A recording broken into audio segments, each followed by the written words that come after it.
मत्स्य अवतार। मत्स्य अवतार भगवान विष्णु का पहला अवतार है।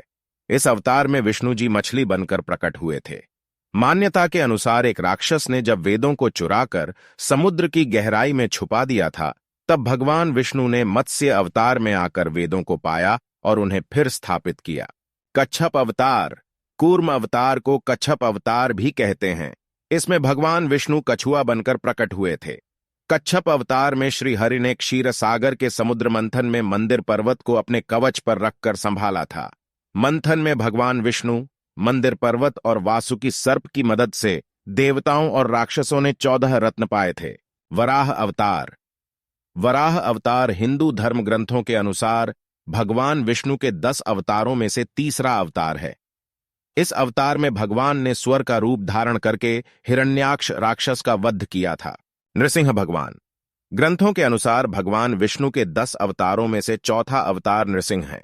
इस अवतार में लक्ष्मीपति नरसिंह मतलब आधे शेर और आधे मनुष्य बनकर प्रकट हुए थे। इसमें भगवान का चेहरा शेर का था और शरीर इंसान का था। नृसिंह अवतार में उन्होंने अपने भक्त प्रहलाद की रक्षा के लिए उसके पिता राक्षस हिरण्याकश्यप को मारा था। वामन अवतार भगवान विष्णु का 5वां अवतार है वामन।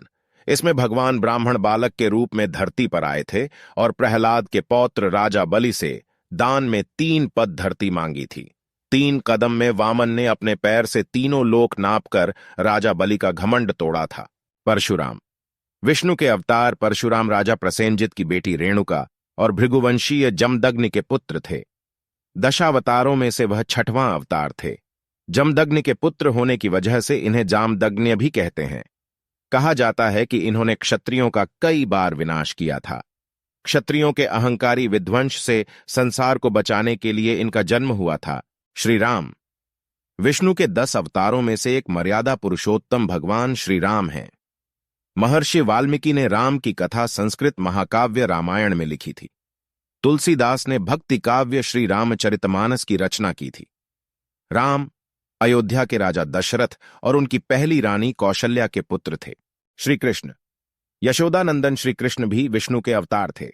यह मथुरा में देवकी और वसुदेव के पुत्र के रूप में प्रकट हुए थे। श्री कृष्ण की महाभारत के युद्ध में बहुत बड़ी भूमिका थी।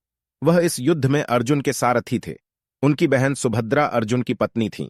उन्होंने युद्ध से पहले अर्जुन को गीता उपदेश दिया था। भगवान बुद्ध। भगवान विष्णु के दशावतारों में से एक बुद्ध भी हैं। वह बौद्ध धर्म के संस्थापक माने जाते हैं। इनका जन्म क्षत्रिय कुल के शाक्य नरेश शुद्धोधन के पुत्र के रूप में हुआ था। गौतम बुद्ध अपनी शादी के बाद बच्चे राहुल और पत्नी यशोधरा को छोड़कर संसार को मोहमाया और दुखों से मुक्ति दिलाने के मार्ग पर निकल गए थे। कल्कि अवतार। कल्कि अवतार भगवान विष्णु का आखिरी अवतार माना जाता है। कल्कि पुराण के अनुसार श्री हरि का कल्कि अवतार कलयुग के अंत में होगा। उसके बाद धरती से सभी पापों और बुरे कर्मों का विनाश होगा।